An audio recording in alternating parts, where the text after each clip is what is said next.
മോൻ്റെ പേര് Adam James. ആർക്കാ സൗഖ്യം കിട്ടിയത്? ഇവനാണ് അത്ഭുത സൗഖ്യം കിട്ടിയത്. എന്തായിരുന്നു സൗഖ്യമെന്നും എങ്ങനെ സംഭവിച്ചെന്നും ഒന്ന് പങ്കുവെക്കുക കേട്ടോ. ഞങ്ങൾ ചാത്തനാട് സെൻറ്റ് വിൻസെൻ്റ് പള്ളി ഇടവകങ്ങളാണ്.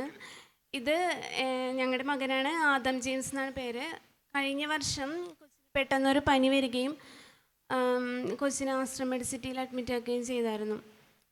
പിന്നെ എന്താണ് അസുഖം എന്ന് വെച്ചിട്ടുണ്ടെങ്കിൽ മോഗ് ആൻറ്റിബോഡി ഡിസീസ് എന്നാണ് പറയുന്നത് അസുഖത്തിൻ്റെ പേര്. ഇത് റെയർ കണ്ടീഷനാണ്. പനി വന്നിട്ട് ആൻറ്റിബോഡി ബ്രെയിനിനെ പ്രൊട്ടക്റ്റ് ചെയ്യുന്നതിന് പകരം ബ്രെയിനിനെ അറ്റാക്ക് ചെയ്തു. കൊച്ച് റൈറ്റ് സൈഡ് ഫുൾ പാരലൈസ്ഡ് ആയി, സംസാരശേഷി നഷ്ടപ്പെട്ടു. സാധാരണഗതിയിൽ പോലെ ഒന്നും ചെയ്യാൻ പറ്റാതെ ഫുൾ കിടപ്പായ ഒരു ICUലായിരുന്നു, പീഡിയാട്രിക് ICUലായിരുന്നു. ഈ കുഞ്ഞ് വലത് കൈയും കാലും തളർന്നുപോയി. ഓക്കെ. അപ്പം ഈ കുഞ്ഞ് ഈ ഒരു സൈഡ് തളർന്ന അവസ്ഥയിലായി. എന്നിട്ട് പറഞ്ഞു ബാക്കി. അങ്ങനെ ആ സമയത്ത് ഇവിടെ ധ്യാനം നടക്കുമായിരുന്നു. അപ്പം എൻ്റെ ഒരു കൂട്ടുകാരി ഈ ഇടവക പള്ളി അംഗമാണ്, ജോയ് എന്നാണ് പേര്. അപ്പോൾ ഞാൻ എൻ്റെ കൂട്ടുകാരിയെ വിളിച്ചിങ്ങനെ പറഞ്ഞു, മോന് തീരെ വയ്യ, പ്രാർത്ഥിക്കണം എന്ന് പറഞ്ഞായിരുന്നു. അപ്പോൾ കറക്റ്റ് ഇവിടെ ധ്യാനം നടക്കുന്ന സമയമാണ്, പ്രാർത്ഥിക്കാമെന്ന് പറഞ്ഞു. എന്നിട്ട് പറഞ്ഞു പറ്റുമെങ്കിൽ ബ്രദറിനെ കാണാൻ വേണ്ടിയിട്ട് ആരെങ്കിലും വരണം എന്ന് പറഞ്ഞപ്പോൾ ആ സമയത്ത് തന്നെ ഹസ്ബൻഡ് ഇവിടെ വന്നു. ബ്രദറിനോട് കാര്യങ്ങളൊക്കെ പങ്കുവച്ചു. ബ്രദർ വീഡിയോ കോൾ ചെയ്തു. കൊച്ചിന് ഞങ്ങളൊരു 10 മിനിറ്റ് ICUവിൽ ഫോണിൽ കൊച്ചിൻ്റെ അടുത്ത് ഫോൺ വെച്ചിട്ട് ബ്രദർ കുറേ നേരം ഇങ്ങനെ പ്രാർത്ഥിച്ചായിരുന്നു.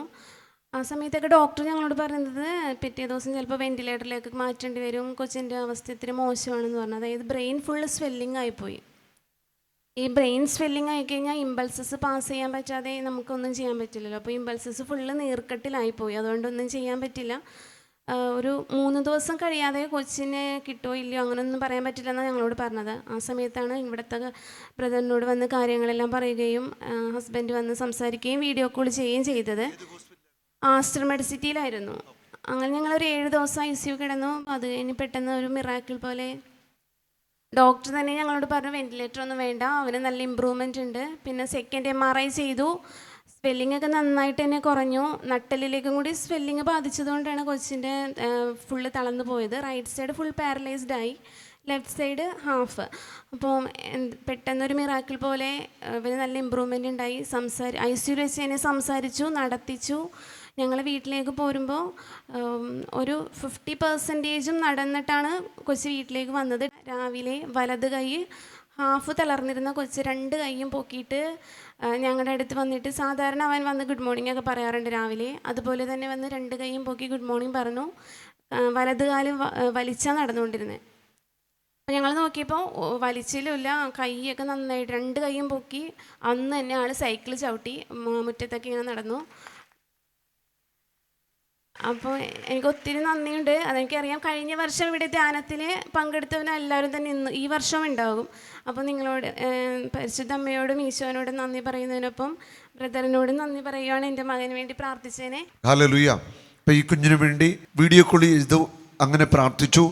ഉറപ്പാണ് കുഞ്ഞിനെ തൊട്ടിട്ടുണ്ട്. എനിക്ക് ഒന്ന് ആരാധന ഇവിടെ പറഞ്ഞ പേര് പറഞ്ഞല്ലേ, ഇവന് വേണ്ടി പ്രാർത്ഥിച്ചിരുന്നു. ഓക്കെ.